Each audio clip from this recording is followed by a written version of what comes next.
ሳምንታዊ መልእክት ምርጫና ምክክር የዘላቂ ሰላም ህብረ ብሔራዊ አንድነትና ሁለንተናዊ ብልጽግና ራዕያችንን የምናሳካበት መንትያ መንገዶች ናቸው። ከሁሉም ቀድማ በዓለም ስልጣኔ የመገለጥ ከፍታ የነበራት ሀገራችን ኢትዮጵያ በድህነትና ኋላ ቀርነት ስሟ መነሳቱ ሊያበቃ ይገባል የሚል ቁጭት የሰነቀውን የለውጥ መንግስት እስካሁን አያሌ የሪፎርም ስራዎችን በመስራት ዝላይና ተስተካካይነት የፈጠሩ ሰፋፊ ውጤቶች አስመዝግበዋል።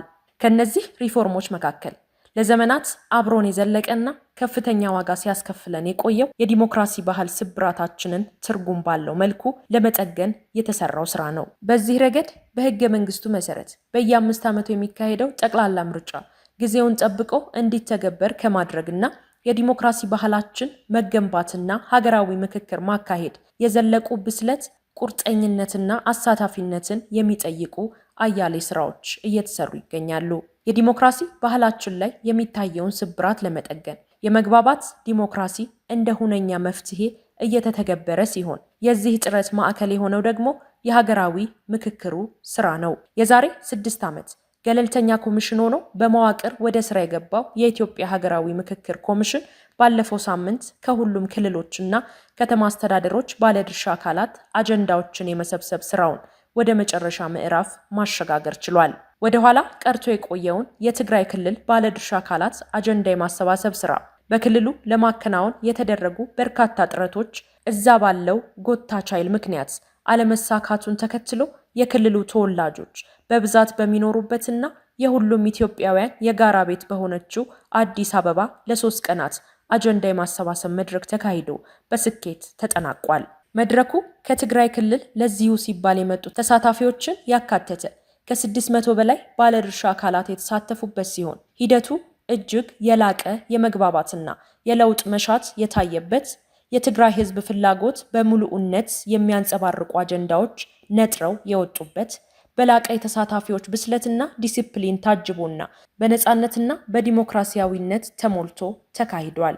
በመድረኩ ብልጽግና ፓርቲን ጨምሮ 12 ክልሉን ማዕከል ያደረጉ ክልላዊና ሀገራዊ የፖለቲካ ፓርቲ ተወካዮችና ከተለያዩ የማህበረሰብ ክፍሎች የተወጣጡ ተሳታፊዎች ስፋትና ጥልቀት ያለው ምክክር አካሂደው 11 ዋና ዋና አጀንዳዎችና 51 ዝርዝር አጀንዳዎች ምክክር እንዲደረግባቸውና መፍትሄ እንዲፈለግላቸው በማለት ለኮሚሽኑ አስረክበዋል። ይህ ስራ እንደ ሀገር መፍጠር ለምንሻቸው የመግባባት የእርቅና የዘላቂ ሰላም ዓላማዎች መሳካት አይነተኛ ሚና አለው።